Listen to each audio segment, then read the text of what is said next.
Boa tarde a todos. Boa tarde, Manuela. Está ouvindo? Boa tarde, professor. Estamos te ouvindo, sim. Tá legal. Tá tudo certo. A gente já vai começar às 14h05, tá? Eu já até escrevi ali no chat o que vai acontecer hoje. Nós vamos dar sequência aí ao nosso conteúdo, né? E a partir da apresentação de um caso clínico, nós vamos extrair temas para discussão. E eu vou ler esse caso clínico no início. Só um minutinho, por favor. Oi, Débora.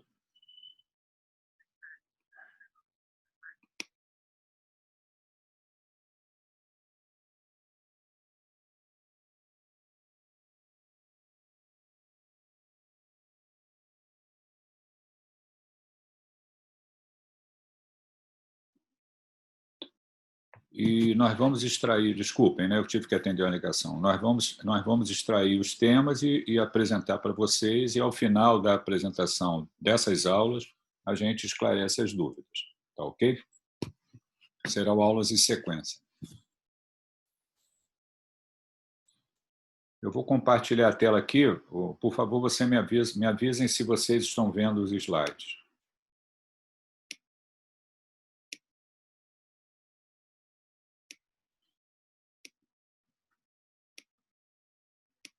Estão vendo os slides? Os slides?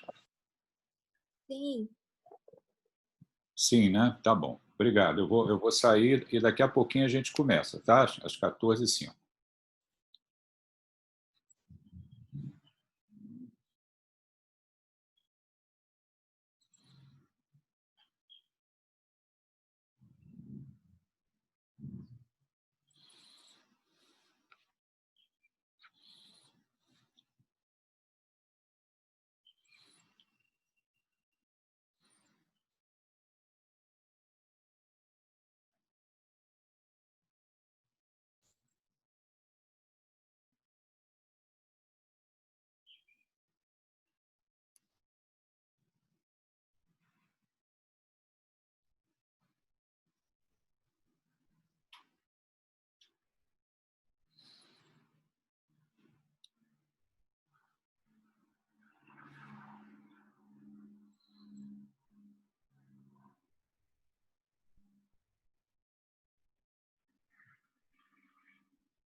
Bom, boa tarde. Então, vamos começar, né?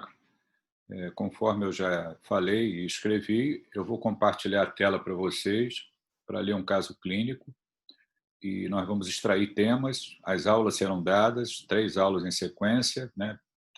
3 temas que serão abordados e, ao final, a gente vai discutir, tá? Eu vou retirar o meu vídeo aqui, vou compartilhar a tela com vocês.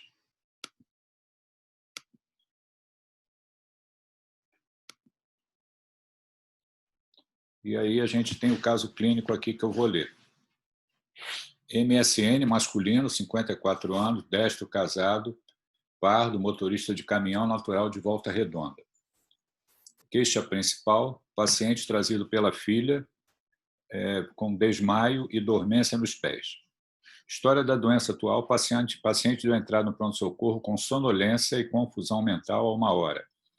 A filha refere que encontrou o pai desacordado em casa e que antes havia escutado um grito e correu para a casa do pai, que é nos fundos da sua casa. Em poucos minutos, a filha conseguiu acordá-lo, mas este estava sonolento e por isso o trouxe ao hospital. Houve mordedura de língua, liberação esfincteriana no momento do episódio e, posteriormente, cefaleia e mialgia. A filha relata que o paciente informou estar apresentando há pelo menos 3 dias dor epigástrica acompanhada de evacuações enegrecidas, de consistência pastosa e de odor muito forte. Refere desde então tonteiras e sudorese diárias, principalmente após as evacuações. Encontra-se inapetente e referindo cansaço aos mínimos esforços desde então. Nega episódio semelhante anteriormente e iria ao médico esta semana quando tudo isso aconteceu. pois há aproximadamente 6 meses vem apresentando parestesias e dor em queimação, principalmente nos pés. Refere que, por muitas vezes, o chinelo sai do pé sem que ele perceba e que, durante a noite, quando vai dormir, a piora da dor, onde o próprio contato do lençol no pé desencadeia o processo álgico. Apresenta lesão ulcerada em pé direito, que surgiu há cerca de 2 meses e que não quer cicatrizar. Vem emagrecendo há cerca de 7 meses, não sabendo precisar quantos quilos ele perdeu. Urina muito durante o dia, com grande volume urinário. Esteve internado há 10 meses devido ao AVC isquêmico, apresentando desde então hemiparesia à esquerda. HPP, hipertensão arterial sistêmica em uso de captopril e hidroclorotiazida, diabetes mellitus, cloridrato de metformina e fibrilação atrial, uso de amildarona. Em uso de aspirina 100 mg, 2 comprimidos após o almoço, e simvastatina 20 mg, 1 comprimido após o jantar. Apendicectomia na infância e traumatismos.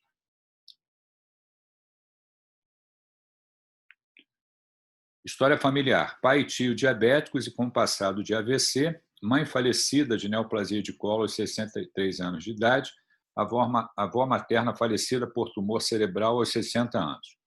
Sem história familiar para epilepsias, 2 irmãos saudáveis, 2 filhas saudáveis. História social, tabagista de 20 maços por ano e etilista diário de bebidas fermentadas e destiladas. Nega o uso de drogas ilícitas, morador de área rural, católico não praticante, estudou até a 4ª série.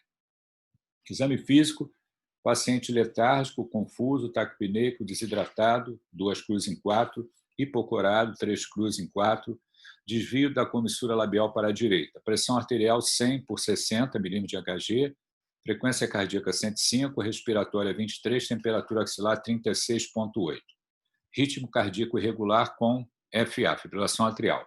Murmúrio vesicular audível bilateralmente, sem ruídos adventícios, abdômen globoso e peristáltico, presença de cicatriz cirúrgica em fossa ilíaca direita e circulação colateral discreta, apenas com recanalização da veia umbilical. Dolorosa palpação superficial e profunda em região epigástrica, fígado palpável no rebordo costal direito, com borda romba, algo endurecida. Traube ocupado apenas lateralmente. Toque retal com fezes negras em dedo de luva, catalase positivo. Exame neurológico.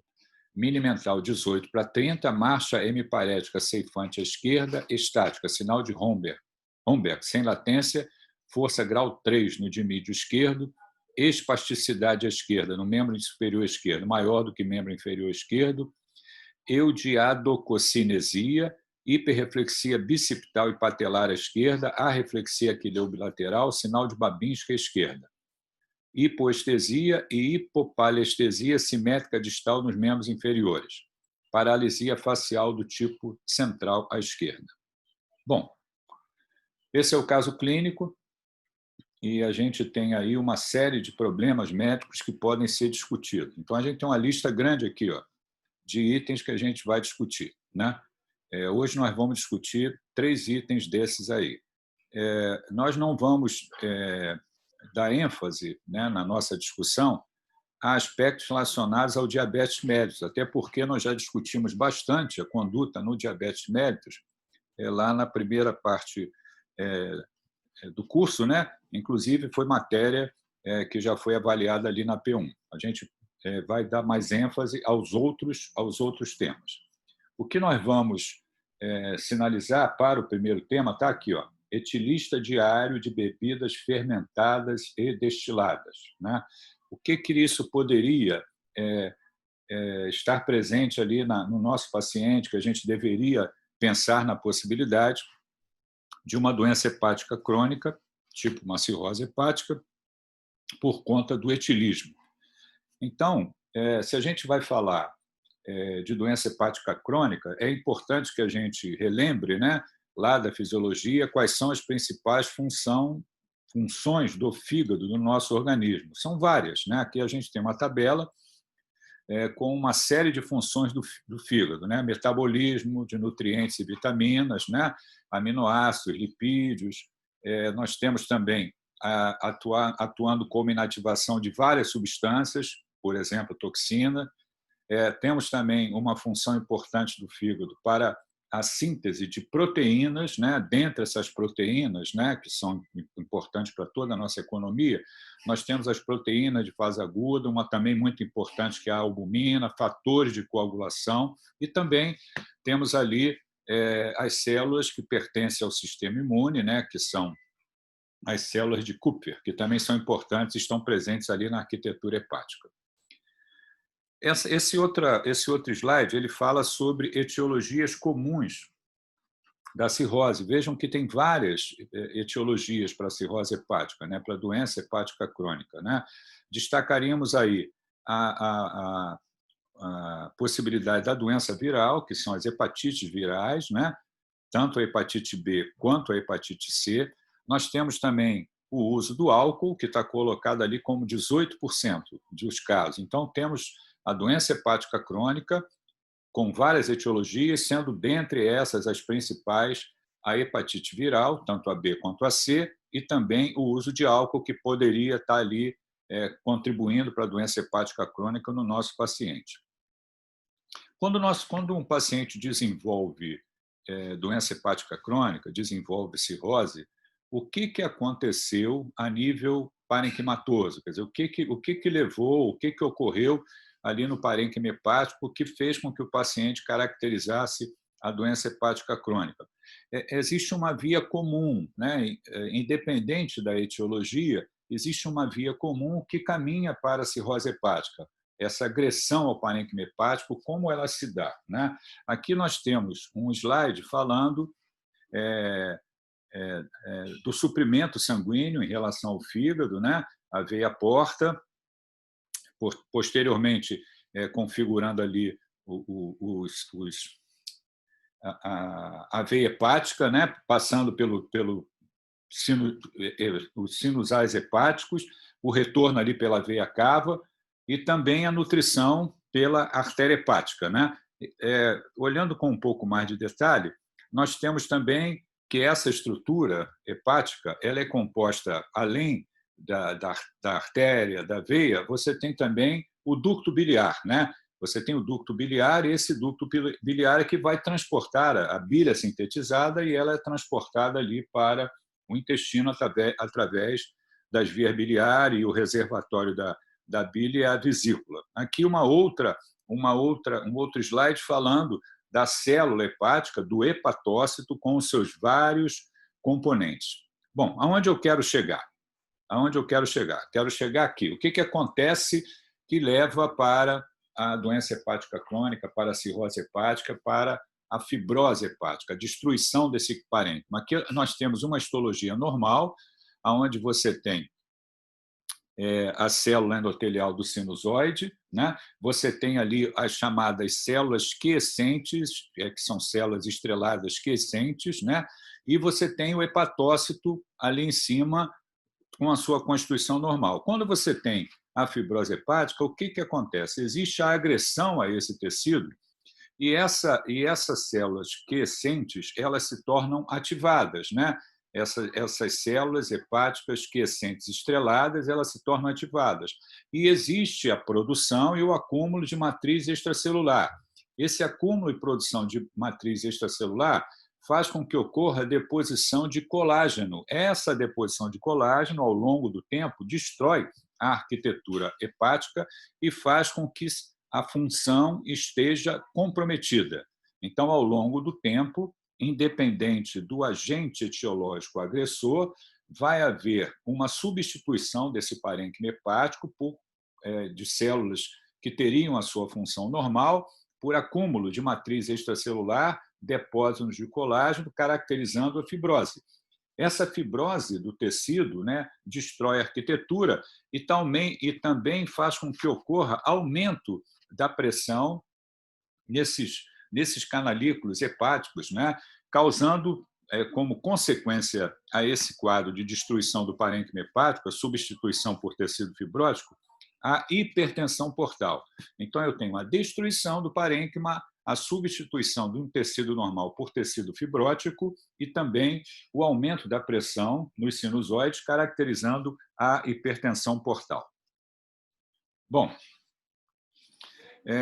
Vocês vão examinar pacientes a vida toda, né? E como é que eu posso reconhecer clinicamente um paciente com doença hepática crônica, um paciente com cirrose, né? Eu estou ali recebendo o paciente, a minha primeira atitude, logo após colher a história que é fornecida pelo próprio paciente ou pelo seu familiar, eu vou examinar o meu paciente, né? Como que eu posso reconhecer clinicamente o paciente com cirrose? Então, temos várias possibilidades, né? Uma delas, que a gente vai abordar com mais detalhes já já, é o doente que tem alteração do sensório. Algumas vezes, a doença hepática crônica pode levar o paciente a apresentar o que a gente chama de coma sem sinais de localização, né? As pupilas estão ali reagentes, eu tenho hiporreflexia profunda e também, nesses casos, ausência de sinais de irritação meníngea. Os doentes muitas vezes desenvolvem anemia, ou seja, estão empocorados, as mucosas empocoradas, e também, por conta da doença hepática crônica, você tem elevação das bilirrubinas e, do ponto de vista clínico, você tem a presença da icterícia, onde você vai examinar o paciente e vai encontrar ali os olhos, as escleras amarelas, né, caracterizando a icterícia, né? Também, na doença hepática crônica, você pode ter retenção de líquido, acúmulo de líquido e edema em face em membros superiores e membros inferiores. Também podemos ter acúmulo de líquido na cavidade abdominal, que a gente chama de ascite. Por conta da hipertensão porta, já falei da doença hepática crônica, a gente pode ter a presença de circulação colateral no abdômen. Esse edema generalizado, né, de face, membros superiores, membros inferiores, presença de ascite, a gente chama isso de anasarca. A doença hepática crônica, a cirrose hepática, é uma das causas de anasarca. Eu posso ter o fígado palpável, né, endurecido, algo endurecido, uma superfície irregular, como se fosse micronódulos, né? Muitas vezes, na doença hepática crônica, você tem a diminuição desse fígado e não o aumento, como, por exemplo, a gente teria a hepatomegalia quando a gente tem, por exemplo, a doença cardíaca, a insuficiência cardíaca congestiva. Também posso ter, na doença hepática crônica, na cirrose, o aumento do baço, o hiperesplenismo. E, nesse caso, eu vou ter, quando eu for palpar o paciente, o traube obscuro. Eu posso ter, por conta de déficit de síntese, né, de hormônios, né, eu posso ter a presença da ginecomastia, eu posso ter também a presença do eritema palmar, rarefação de pelos, telangiectasias, tudo isso eu posso encontrar quando eu vou examinar meu paciente na beira do leito. Olha como é importante, né? Hálito sugestivo de feto hepáticos, quando a gente vai examinar o nosso paciente também. Ou seja, o exame físico é de suma importância para que a gente possa detectar o que a gente chama de estigma de doença hepática crônica. Quer dizer, o doente muitas vezes não tem uma história clara, eu vou examinar, eu encontro uma série de anormalidades que caracterizam a doença hepática crônica. Ou seja, esse paciente provavelmente tem cirrose hepática a ser investigada, por qual etiologia, e providências devem ser tomadas, né?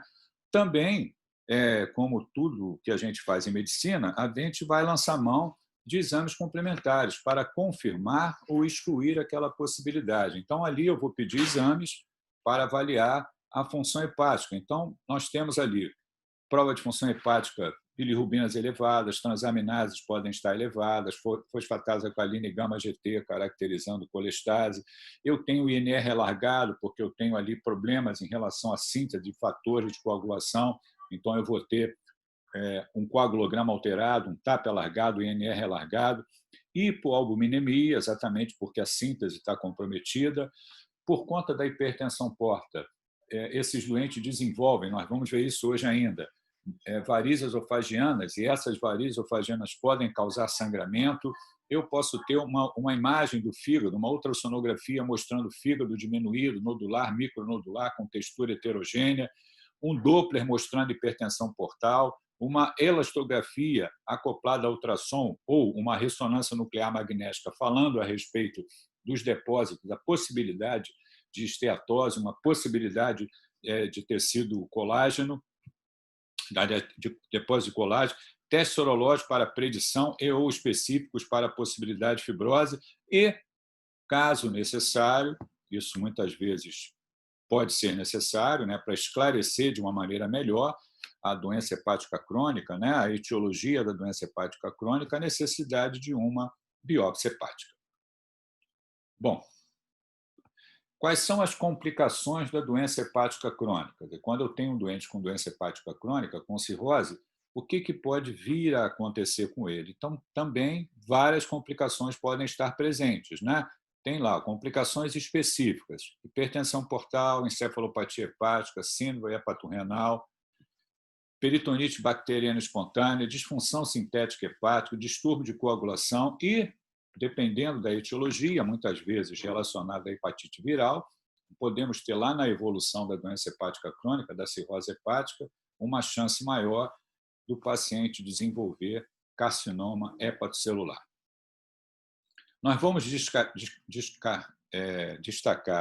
dessas complicações, para a gente falar um pouquinho mais, sobre a encefalopatia hepática, né? Como que o doente desenvolve a encefalopatia hepática. Eu tenho lá o meu doente com cirrose hepática e ele está lá com alteração do sensório. Será que ele tem encefalopatia hepática ou não? E o que eu devo fazer? Como é que eu devo abordar esse doente, né? Aqui, falando a respeito da patogênese, né? Ela ainda é discutida, mas é dado muita importância já através dos anos, da elevação dos níveis de amônia, a hiperamonemia contribuindo para a encefalopatia hepática.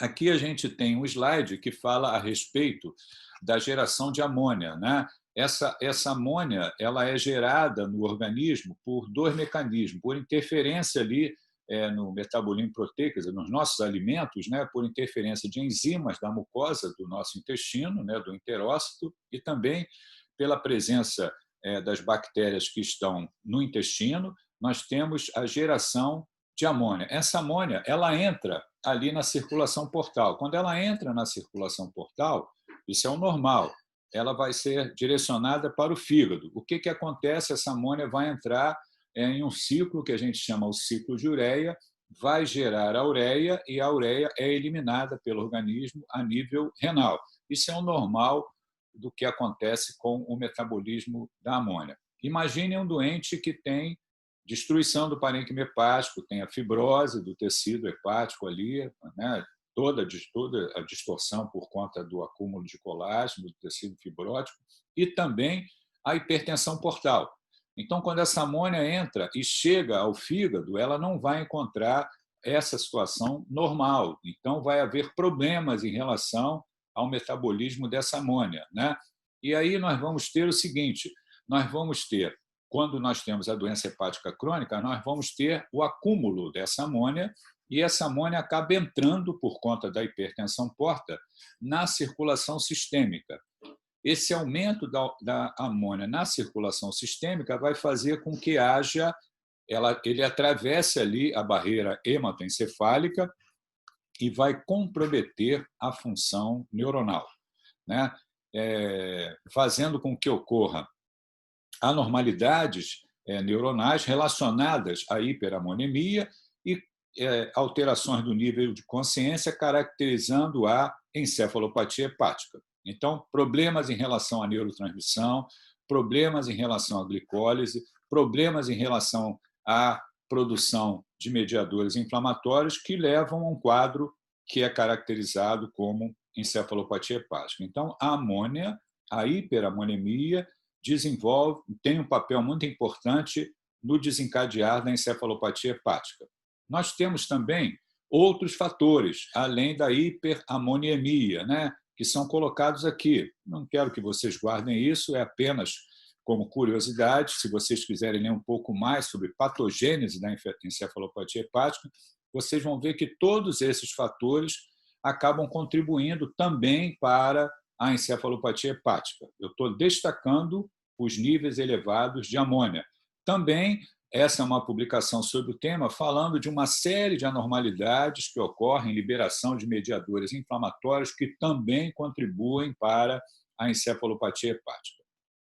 Bom, Quais são os estágios da encefalopatia hepática? Quer dizer, quando eu estou diante de um paciente, né, ele pode estar em coma hepático, ele pode estar apenas sonolento, ele pode estar ter algum distúrbio motor. Quer dizer, como é que eu caracterizo isso? Existe uma escala que é bastante conhecida também, que a gente chama de escala Westhaven, para a encefalopatia hepática, onde você tem graus de encefalopatia, né, de 0 até 4. Né? 0, 1, 2, 3, 4. Vejam que o doente que está com a escala de encefalopatia de Westhaven de 4, né, é o doente que está em coma. Está em coma, podendo apresentar, inclusive, sinais de descerebração. Mas eu posso ter o doente que está ali com no 0 ou subclínica, com características clínicas normais. Então, o meu doente que tem doença hepática crônica, que tem cirrose, pode ser, por exemplo, relacionada ao etilismo, eu vou detectar apenas isso quando eu faço teste psicométrico, neuropsicométricos. Né? Uma maneira de, na beira do leito, você detectar isso, né? Algumas vezes o doente apresenta tremor de extremidade, que a gente chama de flapping também, né? É uma incoordenação motora, esse tremor de extremidade. Eu posso pedir a ele para escrever alguma coisa, assinar, escrever o nome dele. Você vai ver que quando ele pega uma caneta que vai escrever, fica tudo tremido, uma série de rabiscos. Então, esse doente que está conversando comigo e eu peço a ele para escrever o nome dele e fica uma série de rabiscos, esse doente já tem um grau inicial de encefalopatia hepática. E é importante que a gente reconheça porque tem abordagem terapêutica. Qual a conduta na encefalopatia hepática? O que eu devo fazer? Como é que eu abordo a encefalopatia hepática? Primeira atitude, ofereça os suportes necessários, faça o diagnóstico diferencial do coma, procure evidências da doença hepática, clínica e laboratorial. Já falamos sobre isso, ali na beira do leito e também laboratorial, para tentar caracterizar o doente como doença hepática crônica. Fazer o diagnóstico diferencial do coma, isso é óbvio que tem que ser feito também, Oferecer o suporte necessário, porque esse doente, se ele está em coma profundo, ele é um doente grave, ele não protege a via aérea, eu tenho que oferecer suporte ventilatório, tubo orotraqueal, acoplar o ventilador, uma série de medidas de suporte à vida tem que ser oferecidas para esse modelo de paciente que está em coma. Aqui eu tenho diagnóstico diferencial do coma, afaste outras causas de encefalopatia. Vejam que tem uma lista grande ali de anormalidades ou patologias que contribuem para a encefalopatia, que podem contribuir e causar encefalopatia. Dentre essas possibilidades, tem a cirrose hepática, a doença hepática crônica, mas várias outras têm que ser descartadas. Segunda atitude, identifique o fator desencadeante e trate. Avalie a possibilidade de progressão da doença, neoplasia. Isso quer dizer o seguinte, se o meu doente com doença hepática crônica evoluiu para encefalopatia, o que aconteceu? O que descompensou esse doente? Qual é o fator desencadeante? E aí eu chamo a atenção de vocês para 2 fatores que contribuem com bastante frequência para que um doente com cirrose hepática evolua com encefalopatia. Um é a infecção, e outro é a hemorragia digestiva. Então, hemorragia digestiva é uma causa importante de descompensação do doente com cirrose hepática que caminha para a encefalopatia. Esse sangue, essa hemorragia digestiva, esse sangue no intestino, vai sofrer ação de bactérias que estão presentes ali no intestino, vai fazer com que a produção de amônia esteja aumentada, essa amônia é absorvida e vai chegar à circulação sistêmica e vai fazer com que o doente desenvolva a encefalopatia. Então, tem uma sequenciazinha. O meu doente tem cirrose hepática, ele sangrou, o sangue no trato gastrointestinal, a presença de bactérias ali na luz intestinal vão fazer com que, diante desse sangue, a geração de amônia esteja aumentada, essa amônia é absorvida, chega ao parênquima hepático, não consegue ser metabolizada por conta da hipertensão porta, chega à circulação sistêmica e causa a encefalopatia hepática. A outra possibilidade grande também é a infecção. Quando a gente tem um insulto, muitas grave por conta de infecção, isso acaba comprometendo a função hepática e aí também temos o desencadear da encefalopatia hepática. Então, são 2 possibilidades que são importantes como fator desencadeante, que a gente tem que identificar e tratar. É importante que eu faça o diagnóstico diferencial, identifique o fator desencadeante e trate. Eu tenho aqui uma lista de vários fatores desencadeantes, precipitantes, né, causa de encefalopatia. Eu falei ali da infecção, principalmente a infecção grave, né, que é a sepse, a hemorragia digestiva, mas vários outros. E chamo a atenção também que algumas vezes o meu doente que tem lá uma cirrose pós-necrótica por hepatite viral, ele piorou, ele agravou o quadro clínico, ele entrou em coma hepático e tudo isso pode estar acontecendo porque esse doente está progredindo e evoluindo com hepatocarcinoma. Terceira atitude, observe a resposta ao uso de drogas para tratamento da encefalopatia hepática. Então, a gente vai ver que existe uma série de intervenções terapêuticas que podem ser feitas, mas eu vou destacar duas para que vocês possam lembrar.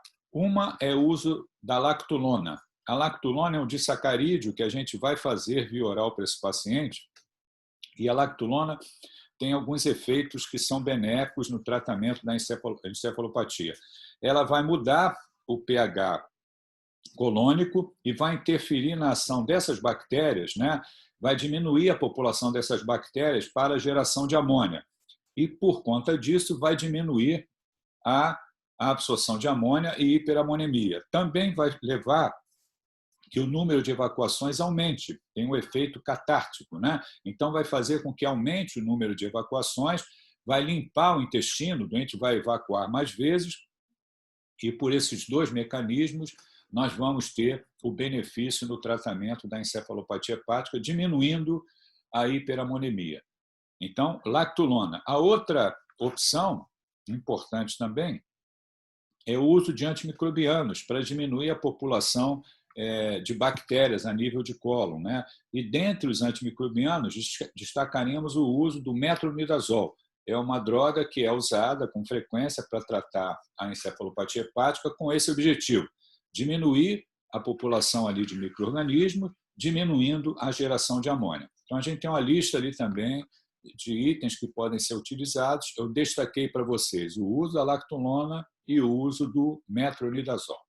Né? Aqui o mecanismo de ação do que eu acabei de falar. Bom, apenas também para citar, é importante também que eu posso ter o doente que desenvolve um quadro que a gente chama de falência hepática aguda. Essa falência não é a doença hepática crônica. A doença hepática crônica, para se instalar, para haver a modificação ali do parênquima hepático, né, fibrose, hipertensão porta, é anos e anos e anos e anos. Na falência hepática aguda, existe o comprometimento severo da função hepática ao longo de poucas semanas. Então, é um doente previamente saudável que, por exemplo, fez uma hepatite viral e agora está evoluindo com falência hepática aguda. É muito importante que a gente reconheça, né? Aqui tem uma definição, né? Onde tem lá o aparecimento da coagulopatia e qualquer grau de encefalopatia até dentro de 8 semanas após sintomas iniciais. A gente não tinha doença hepática pré-existente e agora ele está desenvolvendo o que a gente chama de falência hepática aguda. Doença grave rara, aqui a gente tem um outro conceito, quer dizer, sobre a falência hepática aguda, né? Até nos pacientes ocorre uma rápida deterioração da função hepática, particularmente em adultos previamente sadios na idade dos 30 anos. Então, esse é um problema sério, mundial, e que a gente precisa também reconhecer, né? O que é a falência hepática aguda? Esse doente, caso as medidas adequadas não sejam tomadas, de suporte, eu já vou falar o que a gente tem que fazer adicionalmente, esse doente evolui para o óbito, tem uma mortalidade muito alta, né?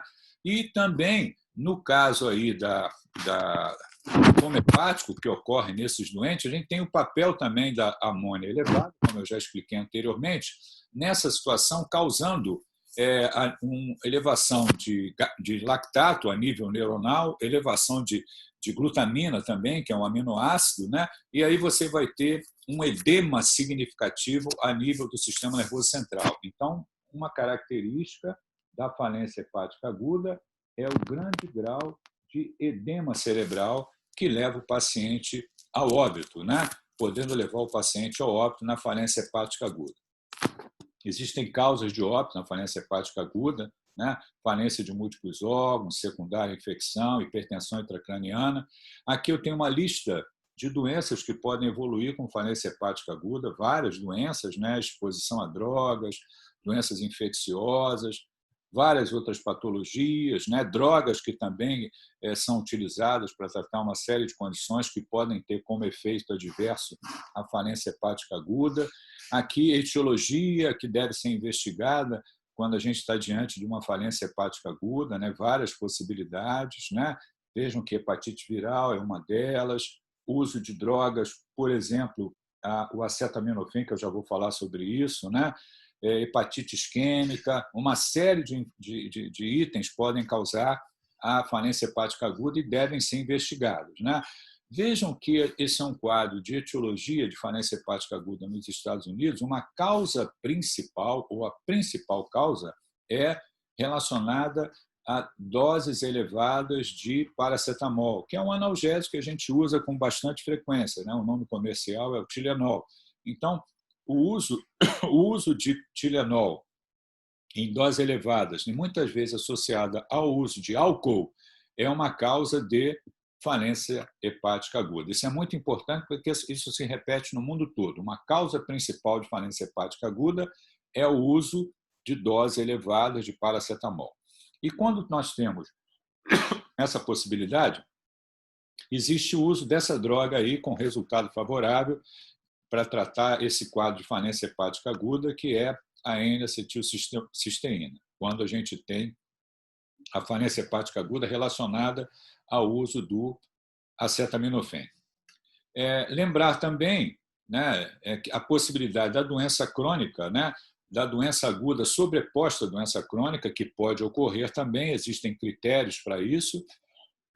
E na falência, desculpem, e que na falência hepática aguda, quando o doente não melhora, a solução que tem é o transplante hepático. Então, quando o doente que tem falência hepática aguda não melhora, esse doente deve ser incluído numa lista de transplante e ele passa a ter prioridade, quer dizer, ele passa a ser o início da fila para ser transplantado assim que tem o órgão disponível. Então, a gente não pode esquecer que, quando eu tenho falência hepática aguda, eu posso precisar colocar meu paciente ali na fila de transplante, senão ele vai morrer.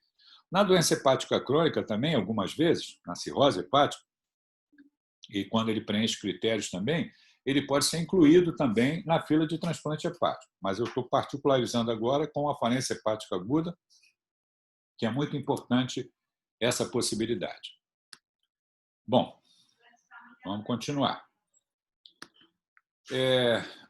Nós vamos destacar agora, dentro do quadro clínico, esse outro aspecto aqui, ó, que foi lido para vocês também.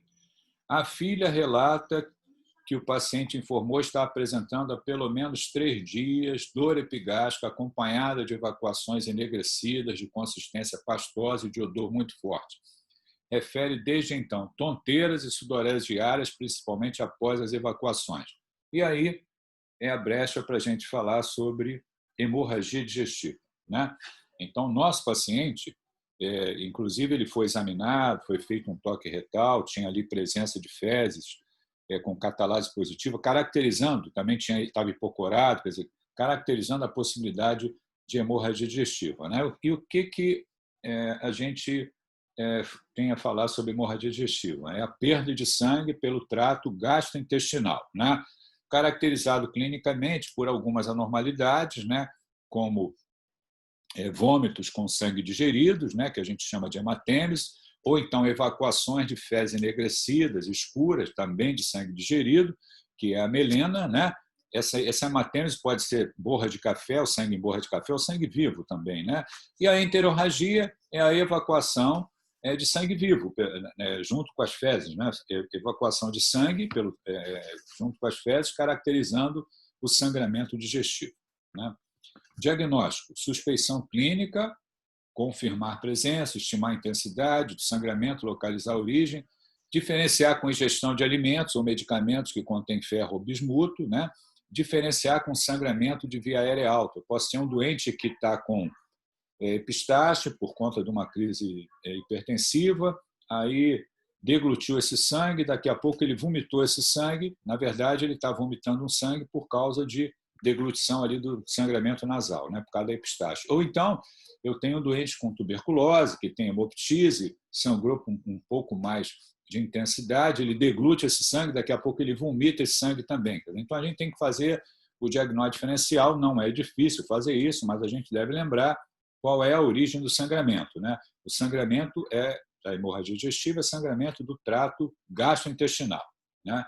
Na história do paciente, a gente pode encontrar algum uso de drogas, medicações que podem estar contribuindo ali para o aparecimento de uma patologia que levou à hemorragia digestiva. Aí está incluído o uso de aspirina, anti-inflamatório não esteroides, ingestão alcoólica, né? O paciente tem lá uma história de dor epigástrica, azia, pirose, queimação, história de vômito de repetição, história de distúrbios hemorrágicos.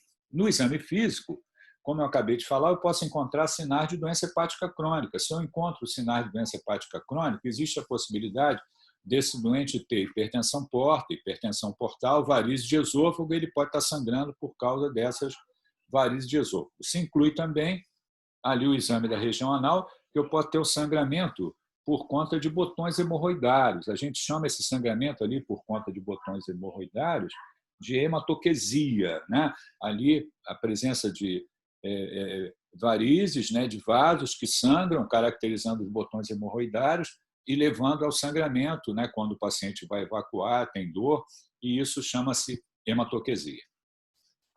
É importante que a gente faça o diagnóstico diferencial se essa hemorragia digestiva é do trato gastrointestinal superior ou inferior.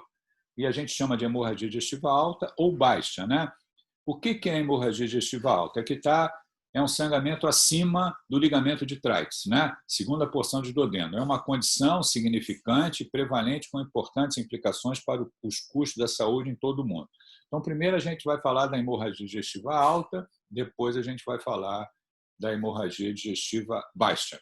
Aqui, falando de uma maneira genérica, né, da hemorragia digestiva alta, né, uma taxa grande de internações, né, isso aqui é uma estatística americana, vejam, 400 mil internações anuais. A grande causa de hemorragia digestiva alta, 80% a 90% dos casos, eu já vou mostrar uma outra estatística para vocês, é doença ulcerosa péptica, né? Esse sangramento ele pode estar presente em idosos, né, em pacientes idosos. A mortalidade associada ao sangramento por úlcera péptica permanece alta, entre 5% a 10%. O prognóstico desfavorável inclui ressangramento, óbito. Frequentemente, essas mortes estão relacionadas à descompensação de condições médicas coexistentes que são agravadas pelo sangramento agudo. E também tem um custo, né, direto para tratar os pacientes internados com sangramento por úlcera péptica, que chega ou alcança mais de 2 bilhões de dólares anuais nos Estados Unidos. Aqui tem uma estatística falando das causas de hemorragia digestiva alta. Vejam que a principal causa é a doença ulcerosa péptica, seguido das varizes esofágianas. Podemos ter também malformações arteriovenosas, lesões, né, que a gente chama de síndrome de Mallory-Weiss. Essa síndrome de Mallory-Weiss, o diagnóstico, já vou falar da endoscopia, né, mas é um esgaçamento, uma lesão ali da mucosa do esôfago inferior relacionada a vômitos repetidos, né? Pode ser causado por tumor, uma outra malformação vascular que a gente chama de lesão de Dillafouard, que é mais rara, e outras chegando a 11%. Aqui está o que significa a lesão de Dillafouard. Quem faz esse diagnóstico da lesão de Dillafouard é o colega da endoscopia digestiva, quando ele vai endoscopar os nossos pacientes, né? Diante de um paciente com hemorragia digestiva, medidas devem ser tomadas. Então, está ali via aérea segura, né, que se o doente não protege a sua via aérea, ele está sangrando, está fazendo sangramento digestivo alto, ele pode broncoaspirar e morrer por causa disso. Então, a via aérea tem que ser uma preocupação nossa e ela deve ser avaliada quanto à segurança, né? Acesso venoso, que permita a reposição de fluidos, né, para melhorar a condição hemodinâmica do doente. A tipase sanguínea, muitas vezes o uso de hemoderivados é necessário. Nós vamos avaliar a coagulação, porque esse doente pode estar sangrando também e ter um problema relacionado à coagulação, e a gente vai precisar tratar também. E, obviamente, monitorar, isso tem que ficar no lugar onde esse doente tenha recurso para ser tratado, normalmente é a unidade de tratamento intensivo, né? O doente com hemorragia digestiva alta ou hemorragia digestiva deve ser tratado no ambiente de terapia intensiva.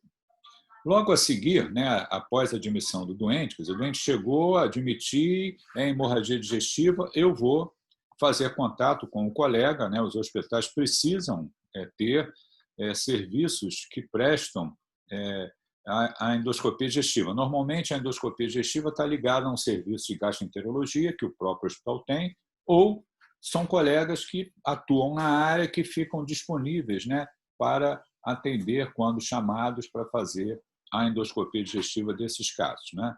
A endoscopia digestiva alta, ela é importantíssima e ela tem dois papéis muito importantes. O primeiro é estabelecer o diagnóstico. Quer dizer, o doente sangrou, eu vou endoscopar para saber por que ele sangrou, né? E ao longo do tempo, a endoscopia também se desenvolveu ou evoluiu para tratar as patologias, né? Ao mesmo tempo que se faz diagnóstico, o colega da endoscopia também trata a lesão que sangrou. Então, tem dois papéis: fazer o diagnóstico e tratar endoscopicamente, né? Aqui, apenas para ilustrar, né, uma úlcera gástrica que sangrou, né? Aqui, para ilustrar, uma úlcera com uma setinha ali mostrando um vaso, né, uma estrutura vascular. Isso também, quem faz esse diagnóstico é o colega da endoscopia digestiva. É uma úlcera que sangrou e parou de sangrar e tem vaso visível. Quando se encontra o vaso visível, significa que tem uma chance altíssima de ressangrar e deve ser tratado endoscopicamente. Então, toda vez que um endoscopista endoscopa um doente por hemorragia digestiva alta, encontra uma úlcera que parou de sangrar, que tem vaso visível ali no seu leito, né? Isso significa que tem que ser tratado por via endovascular para impedir o ressangramento, né? Aqui uma outra úlcera com baixo risco de ressangramento, úlcera péptica. Aqui são várias possibilidades que podem ser usadas por via endoscópica. Normalmente, os serviços de endoscopia, né, disponibilizam algumas dessas opções que permitem a escleroterapia ou hemoclipping, né?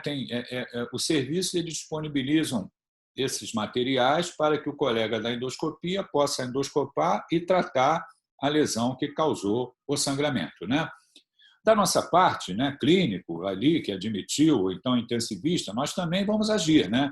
Além das medidas de suporte ali para ressuscitar o doente, né, nós também vamos usar drogas que tentam impedir o ressangramento, né? Isso acaba recaindo sobre duas drogas, né? Uma delas é usada com muito mais frequência, né, que é o omeprazol, inibidor de bomba de prótons, e a ranitidina, inibidores do receptor H2 da histamina.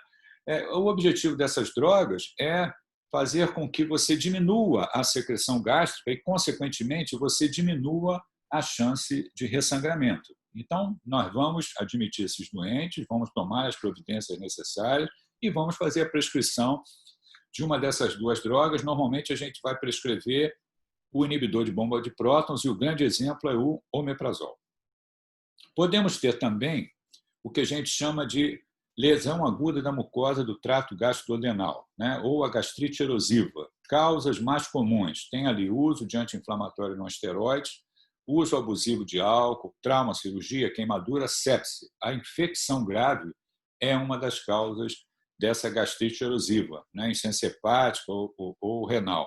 Então, quando eu estou com um doente grave na UTI, que eu estou tratando, está lá no ventilador, está chocado, está com uso de droga vasoativa, tem uma infecção grave, esse doente tem um risco altíssimo de desenvolver lesão aguda da mucosa do trato gastrodenal.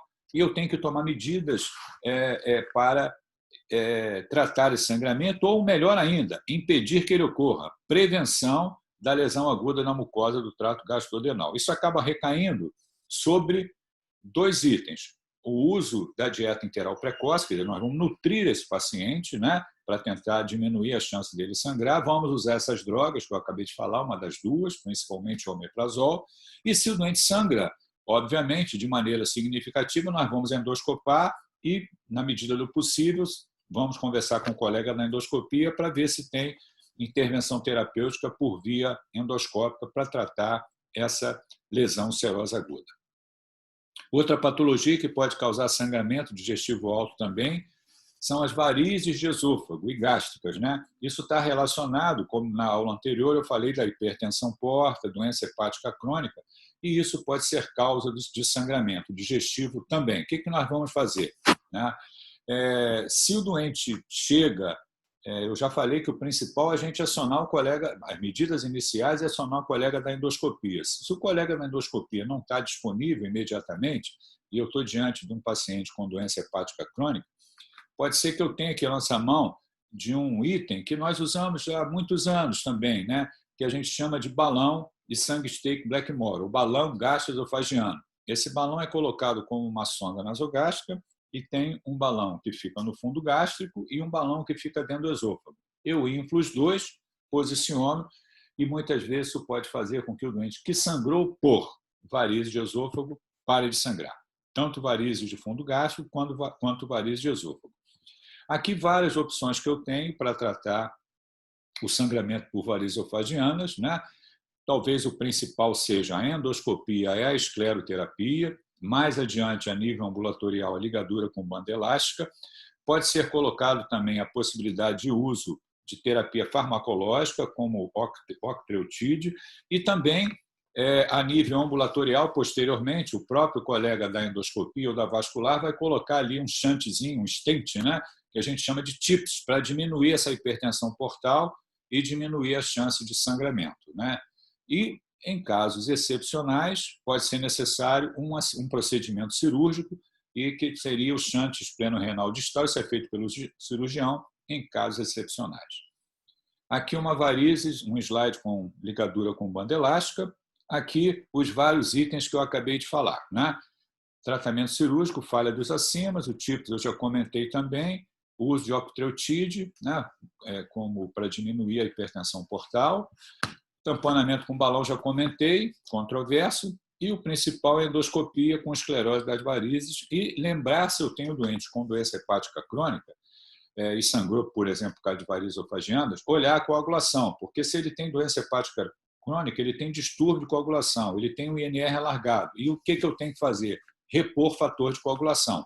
Então, esse doente, muitas vezes, nós vamos repor plasma, repor vitamina K, para corrigir a coagulação, para que esse doente pare de sangrar ou não ressangre.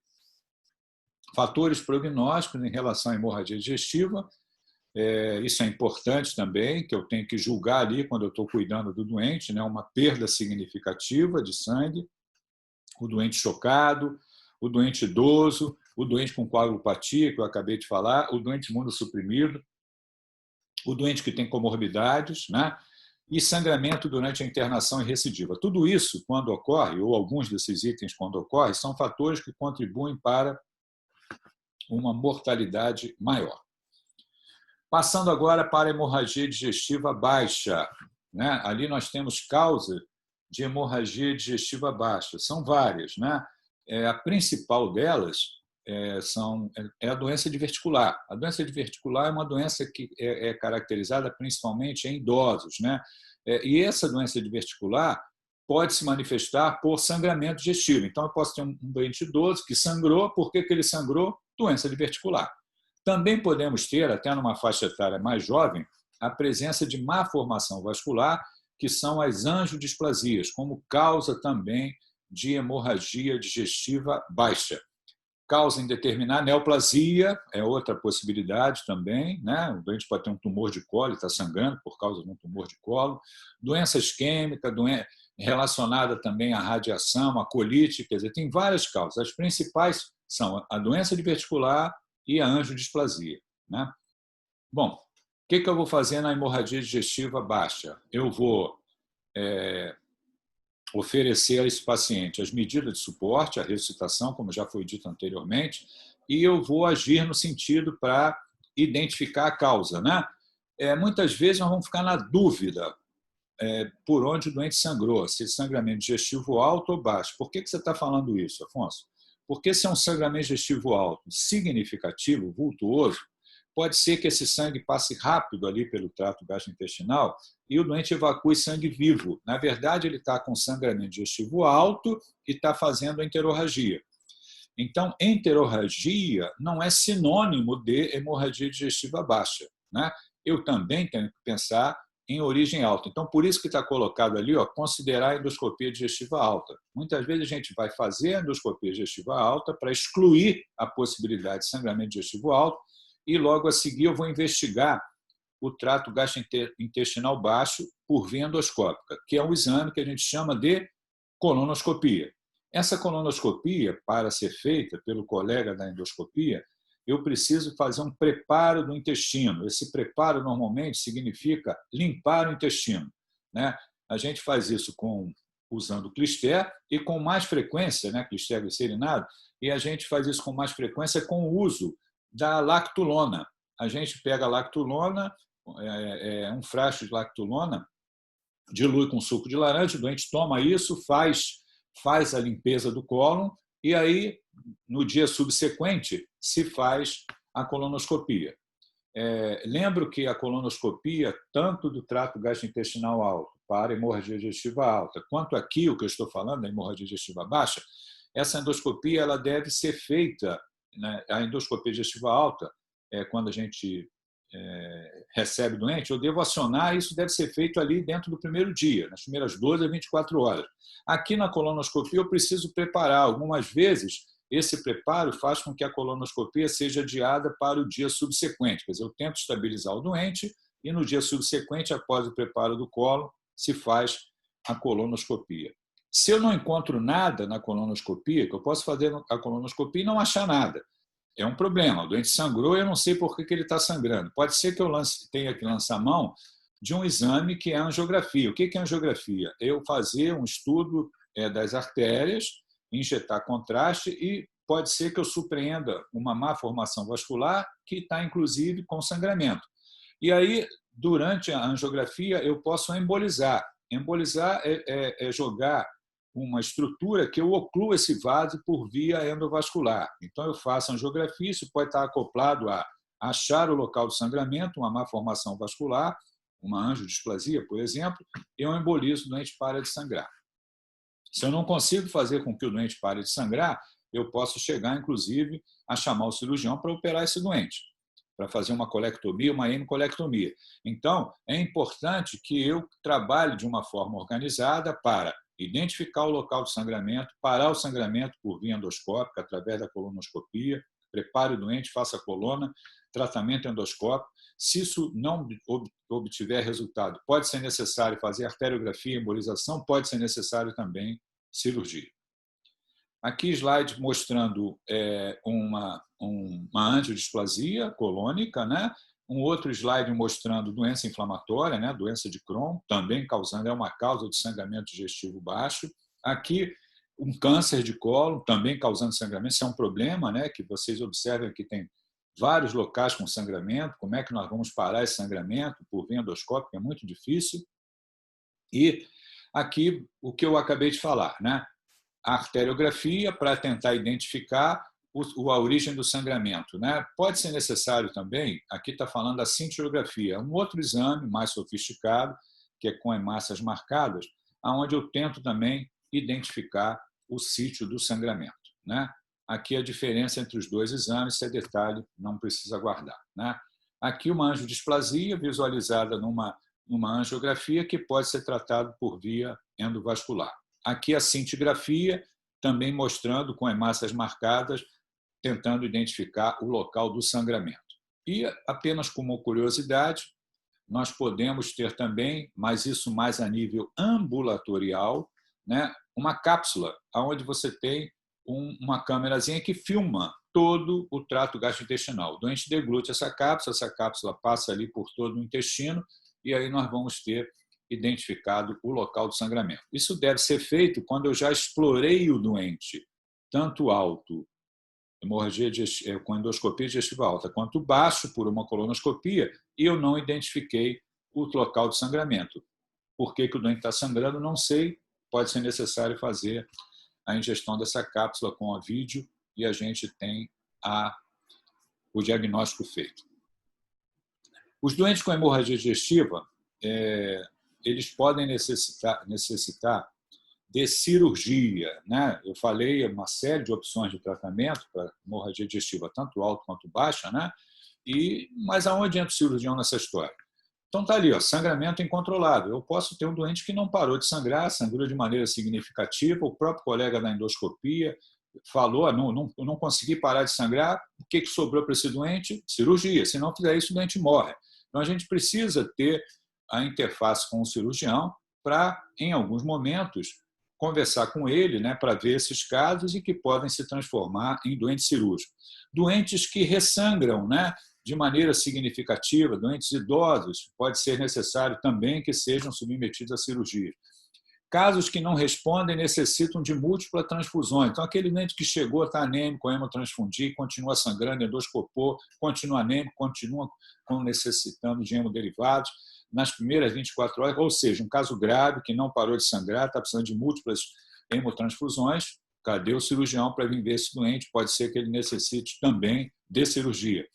Pacientes que sangram ou recidivam sangramento com intervalo de tempo muito pequeno, quer dizer, endoscopou, tratou endoscopicamente, parou de sangrar, no dia seguinte novamente sangrou, precisou de hemotransfusão, consultar o cirurgião também. E avisar o cirurgião sobre o caso em tempo hábil, quer dizer, não adianta eu chamar o cirurgião também quando ele está morrendo, tem que chamar antes para ele ver, discutir o caso com ele e a palavra final sobre a necessidade de cirurgia ou não é sempre do cirurgião. Quem que vai interagir aí? Vai ser o colega que está vendo o caso, por exemplo, dentro do CTI, o intensivista, o colega da endoscopia, que já viu o caso, e também o cirurgião. Então, são 3 médicos ali, pelo menos, né, vendo o doente e decidindo o que é melhor fazer para aquele caso, que pode ser um caso cirúrgico.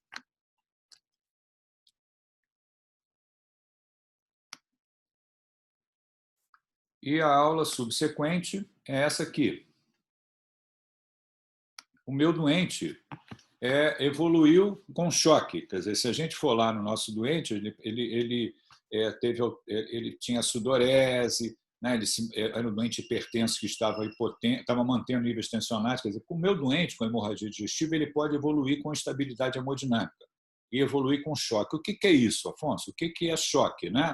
É como reconhecer o paciente chocado. Eu estou ali trabalhando na emergência, eu estou trabalhando no CTI, eu estou passando visita na enfermaria. Como é que eu reconheço o doente chocado, né?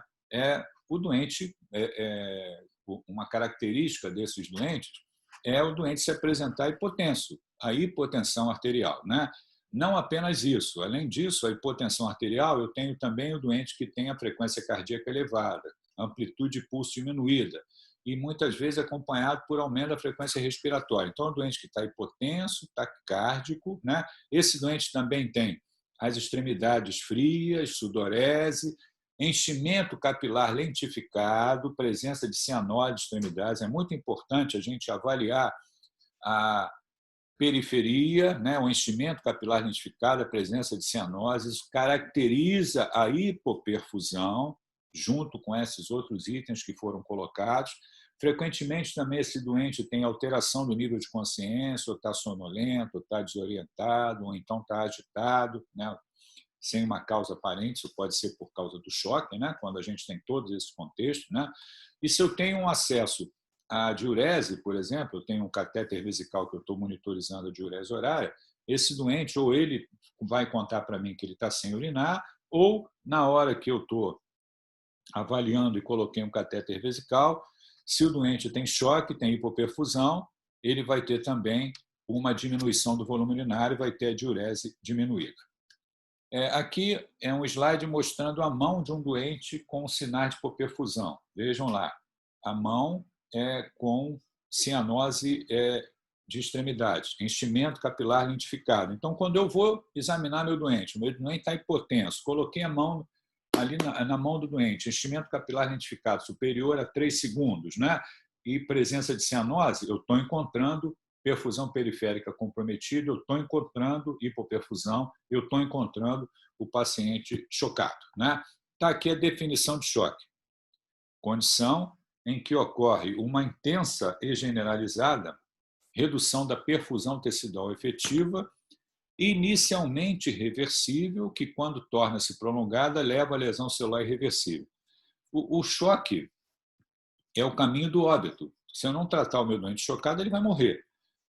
Numa fase inicial, como está colocado ali, é inicialmente reversível. Quer dizer, se eu faço diagnóstico, abordo a causa, ofereço as medidas de suportes, né, esse doente pode ser que a gente reverta e não caminhe para o óbito. Agora, se eu não faço nada, o caminho natural do choque é lesão celular irreversível e o óbito do paciente. Aqui eu tenho uma mão de um paciente chocado, né?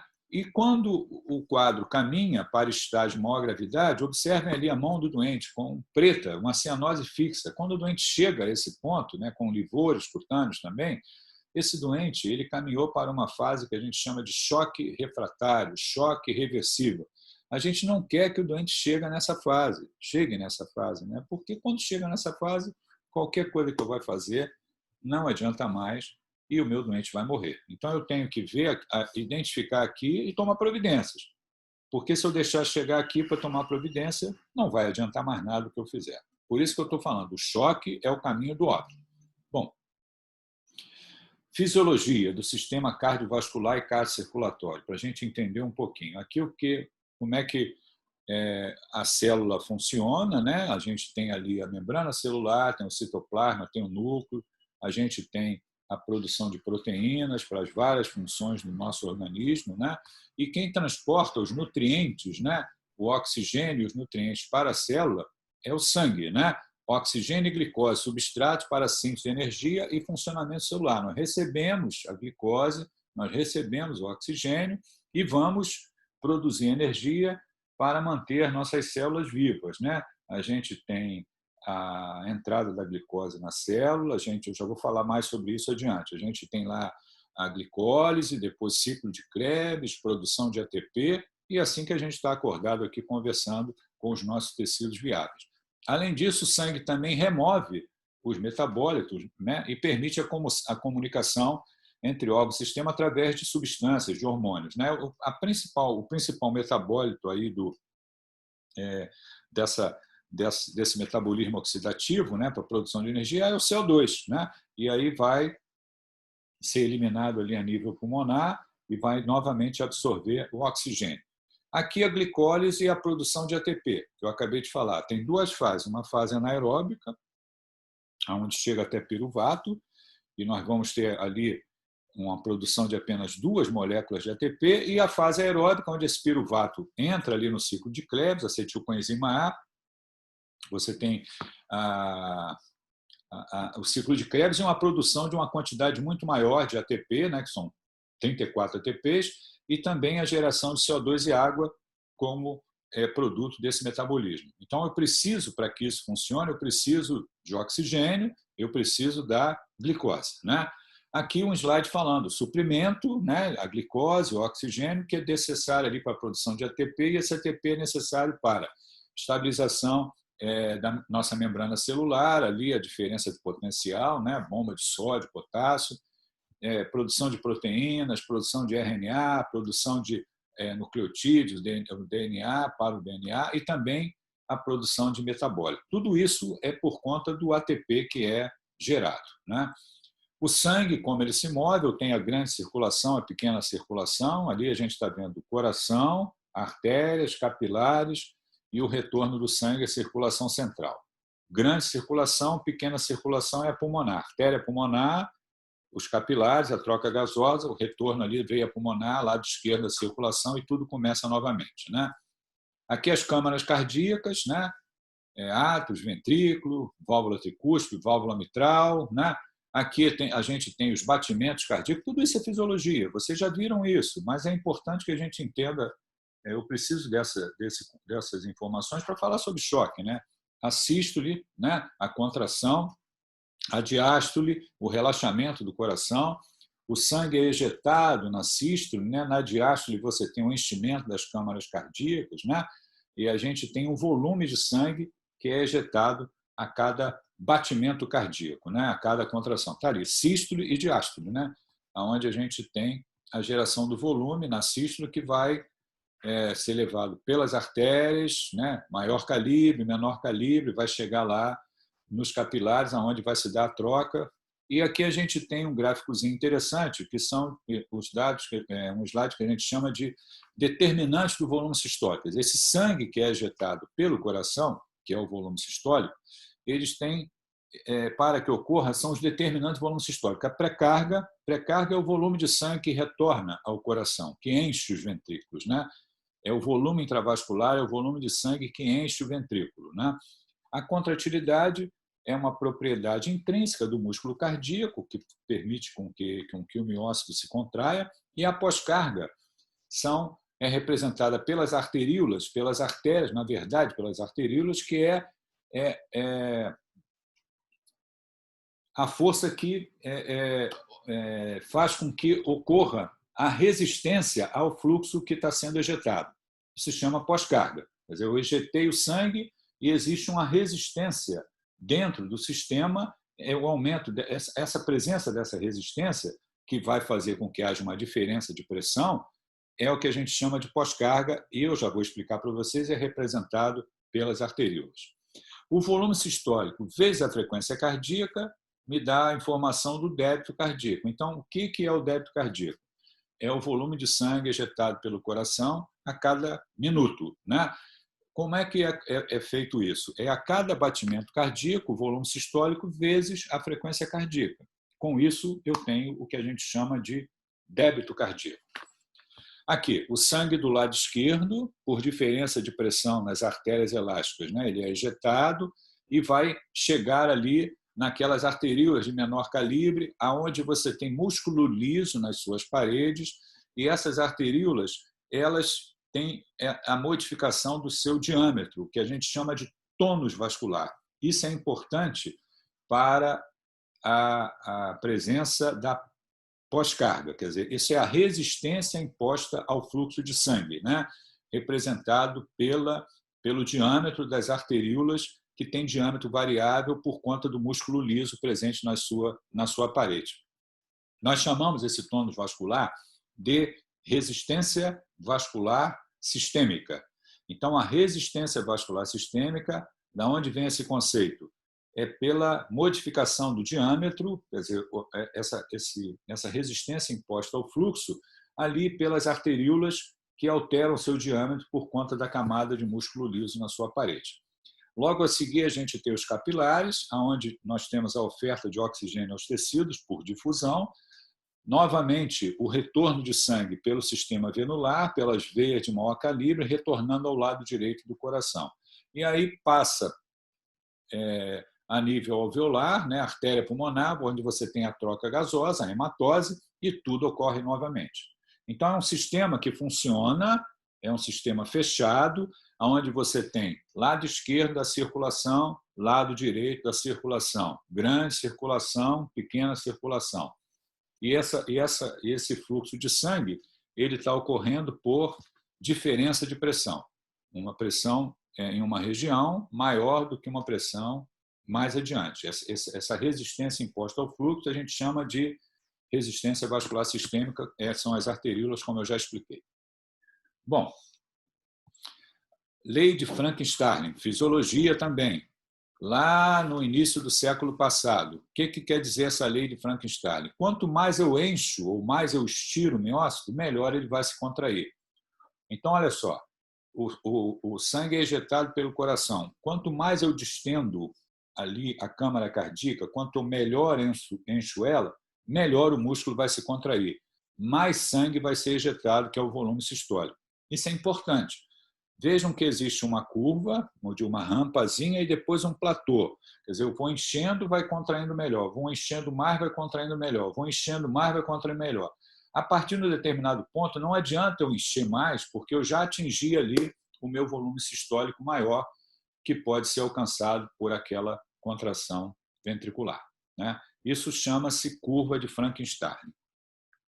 Eu posso ter acesso a essa informação do volume intravascular, desse retorno de sangue à circulação central.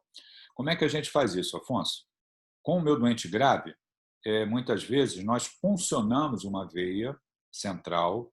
Essa veia ela pode ser puncionada ali, uma jugular ou uma subclávia, e eu coloco um catéterzinho. Esse catéter eu procuro colocá-lo dentro do ato direito. Então, o que esse catéter está medindo para mim? Ele está medindo a pressão do átrio direito. Essa pressão do átrio direito, ela está me dando uma informação muito importante que ela pode refletir o volume intravascular. Se essa pressão estiver normal, eu posso dizer que esse doente tem um volume intravascular normal. Se essa pressão estiver baixa, eu posso dizer que esse volume intravascular está diminuído. Se essa pressão estiver elevada, eu posso dizer que esse volume intravascular está aumentado. Nós chamamos essa medida dessa pressão de pressão venosa central. Quando eu coloco esse catéter e meço essa pressão, eu estou querendo obter essa informação de pressão venosa central, que, na verdade, está querendo me dar informações sobre o volume intravascular. Esse volume intravascular é o sangue que está retornando à cavidade central, que eu já falei para vocês, a pré-carga. Então, vejam, quando eu coloco um catéter e meço a pressão venosa central, eu estou tendo acesso a um parâmetro importante de pressão de enchimento, né, de pré-carga, que está me dando informações sobre o volume intravascular. Nós fazemos isso sempre quando a gente está diante de um doente com instabilidade hemodinâmica. Olhando aqui, novamente, a lei de Frankenstein, eu estou olhando ali a minha pressão de enchimento, a pressão venosa central. Na medida que eu vou aumentando a minha pressão venosa central, o meu volume sistólico vai aumentando, até um determinado ponto. Bom, pressão arterial. O que é a pressão arterial? É o débito cardíaco vezes a resistência vascular sistêmica. Isso é o conceito de pressão arterial. Então, para eu sustentar uma pressão arterial, eu preciso de duas coisas. Eu preciso do débito, que é uma medida de fluxo, e eu preciso também da resistência vascular sistêmica. São dois fatores que contribuem para a mensuração da pressão arterial. O organismo ele tem mecanismos compensatórios. Vamos já entender isso aqui. Eu falei para vocês das arteríolas, da parede das arteríolas, do músculo liso, da modificação do diâmetro, como o componente ali da resistência vascular sistêmica. Se eu tenho uma diminuição do débito cardíaco, vamos dar um exemplo aí do meu doente que sangrou. Acabamos de falar de hemorragia digestiva. O meu doente sangrou. O que aconteceu? Se esse meu doente sangrou, ele diminuiu o volume intravascular, porque ele perdeu sangue. Se ele diminuiu o volume intravascular, ele diminuiu a pré-carga. Se ele diminuiu a pré-carga, ele diminuiu o volume sistólico. Se ele diminuiu o volume sistólico, ele diminuiu o débito cardíaco. O que o organismo faz? Aumenta a frequência cardíaca para tentar manter o débito. Então, um mecanismo compensatório para tentar manter o débito cardíaco é aumentar a frequência cardíaca. Eu diminuí o volume e aumentei a frequência cardíaca. Além disso, também, o que o organismo faz? Ele tenta, através da liberação da via adrenérgica, ele tenta redistribuir esse fluxo de sangue para órgãos nobres, que é coração e sistema nervoso central. Então, a periferia, a pele e tecido mesentérico, vão fazer com que as arteríolas se contraiam e desviem o fluxo de sangue para atender coração e sistema nervoso central. Então, a resistência vascular sistêmica ela se eleva para tentar manter a pressão arterial. Então, olha só, o meu débito diminuiu, a minha resistência aumentou para tentar ainda manter a pressão arterial. Eu vou voltar a falar sobre isso já já. Aqui, ó, eu tenho quando a gente olha um fluxo de sangue normal, a gente tem o que a gente chama de autorregulação do fluxo, para manter os órgãos bem perfundidos. Essa pressão, se cair abaixo de 60 de média, pressão arterial média, eu tenho comprometimento do fluxo. E aí a viabilidade dos órgãos fica comprometida. Eu tenho choque, Aqui eu tenho a pressão arterial, eu já mostrei essa fórmula para vocês, e se eu perdi um volume de sangue, ou diminuí o débito cardíaco, eu aumentei a resistência vascular sistêmica e a pressão arterial média fica mantida, exatamente porque aumentou a resistência vascular sistêmica, até um determinado ponto que depois eu não consigo mais. Função do sistema circulatório. Perfusão tecidual, levar oxigênio e nutriente aos tecidos, remover produto do metabolismo, que é o CO2. Bom, falei de débito cardíaco, falei de pressão venosa central, falei da pressão arterial, resistência vascular sistêmica, e agora vamos introduzir dois conceitos para a gente avaliar perfusão tecidual. que são muito importantes, e isso também vai ser cobrado na prova, né? Dois conceitos importantes. Um é o nível de lactato e outro é o nível da SbCO2. Vamos ver separadamente cada um deles. Relação entre oferta e consumo de oxigênio. Quando eu estou ofertando sangue, né, oxigênio aos tecidos, está acontecendo isso. Eu estou oferecendo um sangue, um débito cardíaco. Esse sangue tem um conteúdo arterial de oxigênio. O tecido vai extrair o que é necessário para manter a sua viabilidade e vai retornar o remanescente lá à circulação central.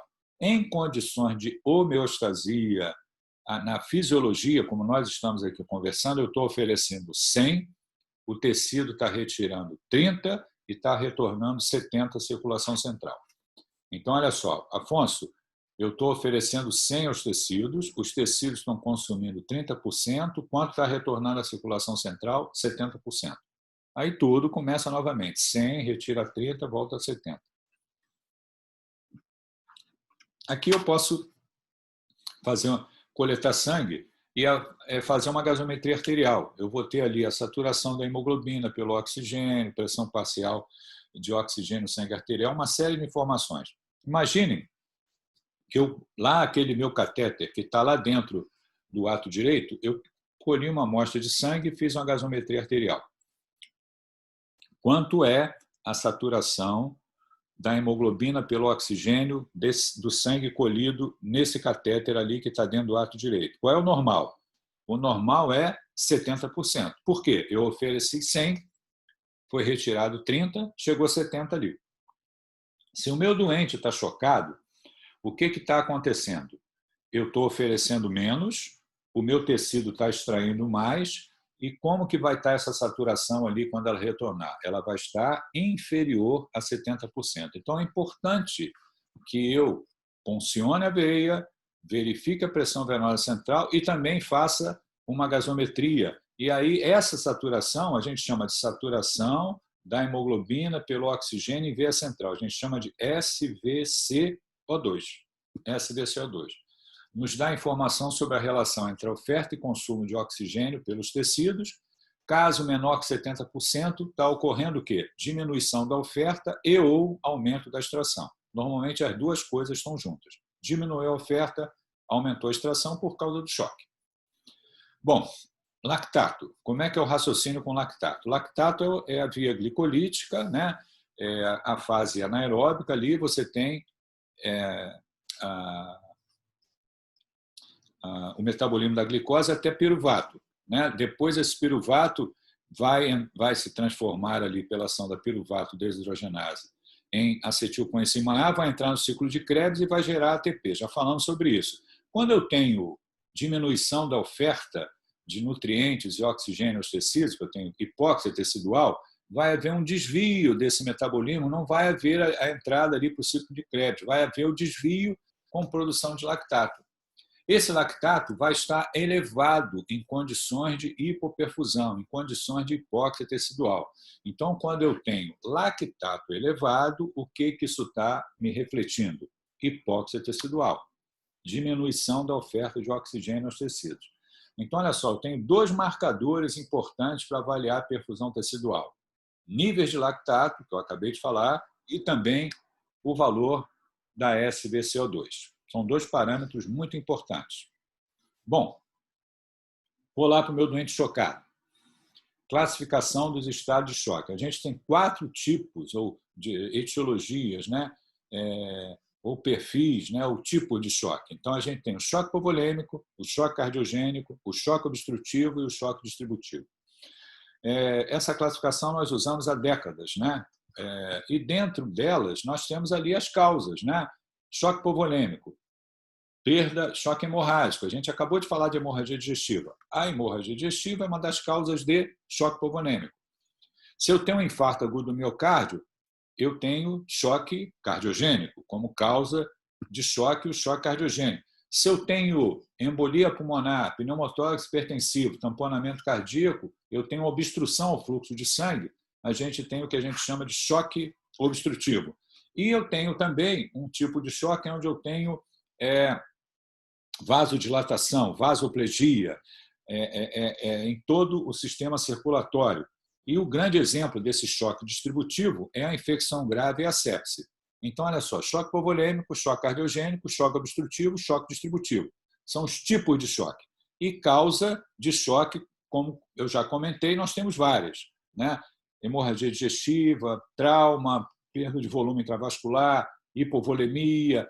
Eu tenho ali como choque hipovolêmico, né? Depressão de fluidos, vômito, diarreia. Choque cardiogênico temos várias causas também. A principal é o infarto agudo do miocárdio, né? Choque obstrutivo, eu já falei das 3 causas principais: embolia pulmonar, pneumotórax hipertensivo e tamponamento cardíaco. E a causa principal de choque distributivo é a infecção grave e a sepse. Bom, perfis hemodinâmicos do choque. A gente vai usar 3 itens ali. Um eu já falei, PVC. A outra é o débito, se a gente consegue medir o débito. E a outra eu também já expliquei, resistência vascular sistêmica. Eu vou mostrar uma tabelinha para vocês, mas não adianta vocês decorarem, vocês têm que entender. Vamos lá. O mais simples de entender é o choque hipovolêmico. No choque hipovolêmico, como é que vai estar a minha pressão de enchimento, a minha pressão venosa central? Ela vai estar normal, aumentada ou diminuída? Se eu perdi volume intravascular, a minha PVC vai estar diminuída. Como é que vai estar o meu fluxo de sangue, o meu débito cardíaco? Também vai estar diminuído. Como é que vai estar a minha resistência vascular sistêmica? Compensatoriamente, ela vai estar aumentada. Então, o perfil hemodinâmico do choque hipovolêmico é PVC baixa, débito cardíaco baixo, resistência vascular sistêmica elevada. Então, guardem isso, que é o principal aí para vocês guardarem de perfil hemodinâmico do choque circulatório, do choque hipovolêmico. PVC baixa, débito cardíaco baixo, compensatoriamente resistência vascular sistêmica elevada. Nós temos uma tabelinha com todos esses itens, não vou cobrar isso de vocês, né? Mas a gente tem uma explicação para tudo isso aqui.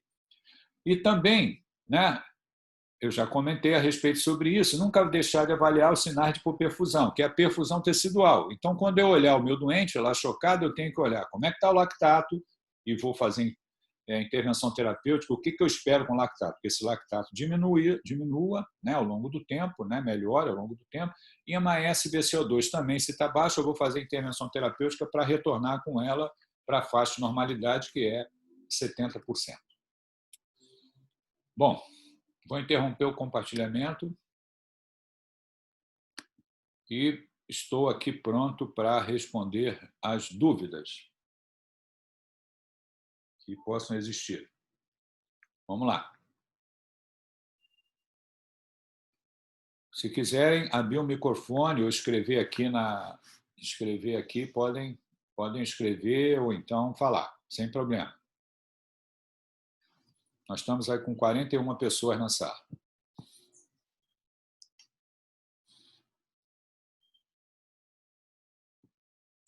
Podem falar. Ou escrever.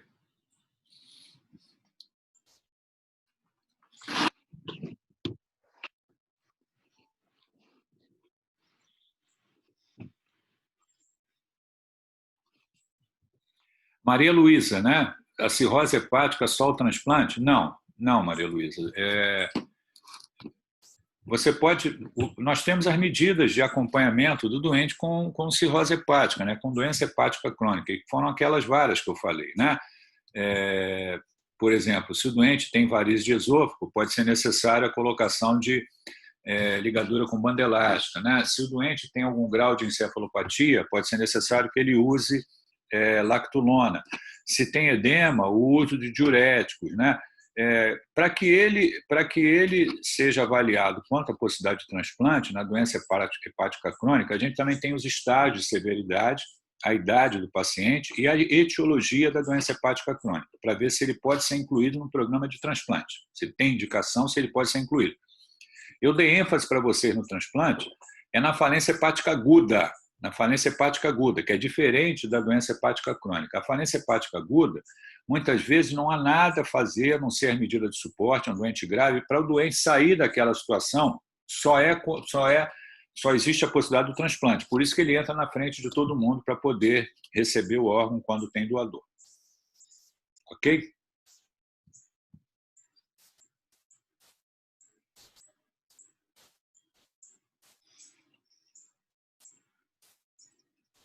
Mais perguntas?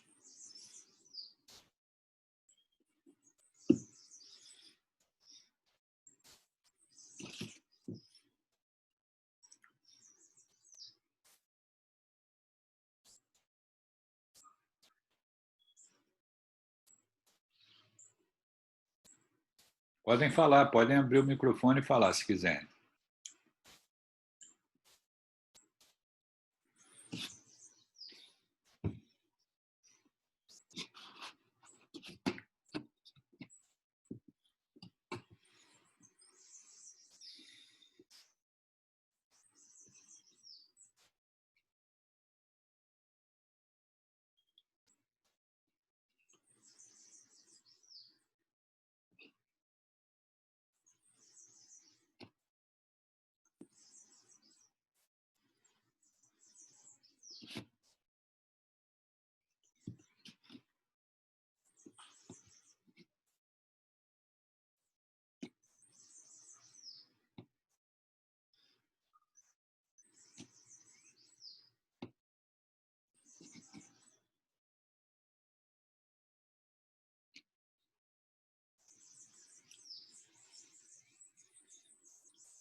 Mais nenhuma pergunta? Professor, quando o paciente tem choque por causa de complicação da diabetes, como a cetoacidose, qual é o tipo de choque nesse caso? Numa emergência diabética, cetoacidose é hipovolêmico, porque o doente ele perde muito líquido, né, por conta da diurese osmótica, né? E aí você tem a hipotensão e o choque por conta da hipovolemia. Então, se nós tivermos que classificar ele, a gente tem hipovolêmico, cardiogênico, obstrutivo, distributivo. Nesse modelo é choque hipovolêmico, tanto que a atitude imediata é restauração de fluido, não é reposição de fluido. Entendi, obrigado. Nada.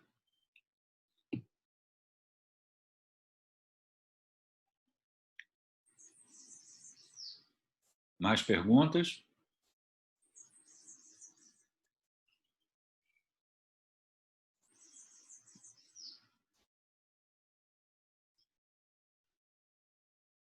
Não?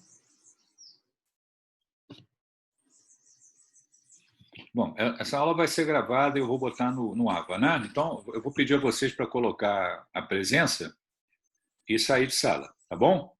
Eu vou aguardar vocês fazerem isso e depois eu vou gravar a aula e vou botar no AVA, tá? Boa tarde para vocês, tá? Até a próxima aula. Ok? Valeu, professor. Obrigadão. Um abraço para vocês, tá? Obrigada pela aula, professor. Obrigado a vocês, tá? Obrigado. Um abraço para vocês. Continue se cuidando aí, tá? Valeu, professor. Um abraço.